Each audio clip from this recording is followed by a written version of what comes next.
Todd Chrisley did an interview from inside Pensacola prison in December last year. Basically, he backed up claims by his daughter, Savannah, about poor prison conditions. Now he's done a second interview. He mentioned being denied the right to worship in church. And he reiterated further allegations of persecution by prison staff. Todd Chrisley opened up to Brian Entin after the first interview with Brian Entin on News Nation Now. Brian took some heat on social media. And some people felt he just committed career suicide. Well, that never happened. After all, it's not like Savannah's dad is a major criminal with a chain of serial killings or physical abuse in his past. Similar to Joe and Teresa Giudice, and Jen Shaw, Todd Chrisley went to prison for fraud and tax-related crime. So, he's a white-collar prisoner. Therefore, he's nothing special. But his message holds some weight on the way the inmates are treated. Bear in mind that Pensacola is not a medium or high-security prison. It's a low-security camp. And yet, a whistleblower who backs up claims of poor conditions alleges a heavy-handed warden. Chrisley knows best prison leaks via the whistleblower, and from his first interview, the former patriarch of Chrisley knows best alleged a poor diet, errors in the health department, and dangerous mold. Recently, the news arrived that allegedly, Jewish prisoners were denied things that they needed for worship. Additionally, there was talk of violence used by the guards. The latest interview, which you can watch further down in this article, covered allegations that the facility has no dental hygienist and no doctor. Allegedly, someone suffered a heart attack and an inmate who is a doctor had to see to his stabilization. Todd Chrisley talked about how word got out about the new interview with Brian Entin. So, he couldn't attend church. How do the interviews happen? Prisoners don't have access to smartphones. So, he claimed that the prison guards thought he had sneaked in a phone. However, the previous interview was recorded while speaking to his lawyer. Therefore, searching the chapel for a phone or other contraband seemed pointless to Todd. And they missed their church service. According to News Nation Now, some allegations against the former Chrisley Knows Best star seem serious considering he's a white-collar inmate. In an interview that aired Wednesday night on Banfield, Todd Chrisley said the warden at the Florida prison has denied requests for Chrisley to speak with his wife despite the warden in Kentucky stating there was no risk allowing them to speak.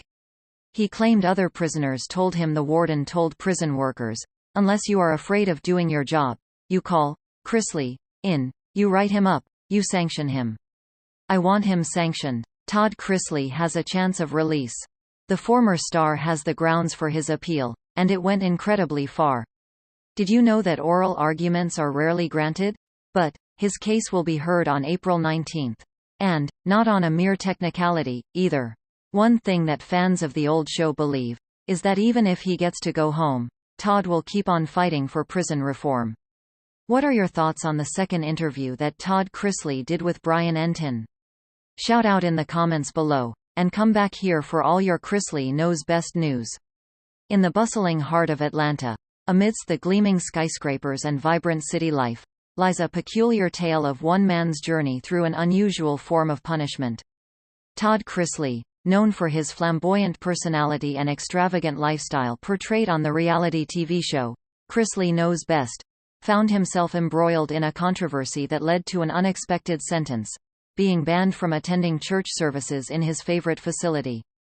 The story begins with Todd Chrisley, a prominent figure in Atlanta's social scene, renowned for his lavish lifestyle and unapologetic demeanor. However, behind the glitz and glamour, lurked rumors of financial mismanagement and dubious business dealings. Despite his affluence and influence, Todd's reputation was not unblemished. It was on a serene Sunday morning when the news broke. An exposé revealing Todd Chrisley's involvement in a scandalous financial scheme that shook the community to its core. Allegations of fraud and embezzlement tarnished his once shining image, leaving his devout followers questioning his integrity. As the scandal unraveled, the public outcry was palpable, demanding justice be served. Amidst the chaos, the leaders of the church where Todd Chrisley was a devout member convened to deliberate on an appropriate course of action. The decision was unprecedented.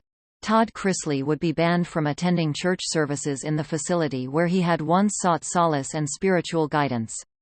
The announcement sent shockwaves through the community, igniting a frenzy of speculation and debate.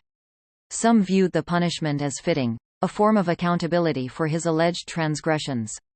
Others saw it as draconian, questioning the Church's authority to administer such disciplinary measures.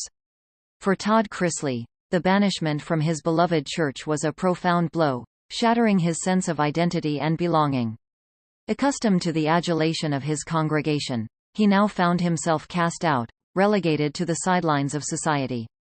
In the days that followed, Todd grappled with feelings of isolation and despair, grappling with the implications of his actions and the consequences they wrought.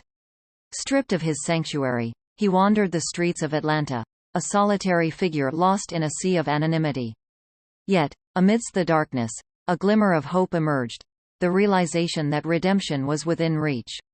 Determined to atone for his sins, Todd embarked on a journey of self-discovery, seeking to reconcile with those he had wronged and mend the fractured relationships that once defined his life.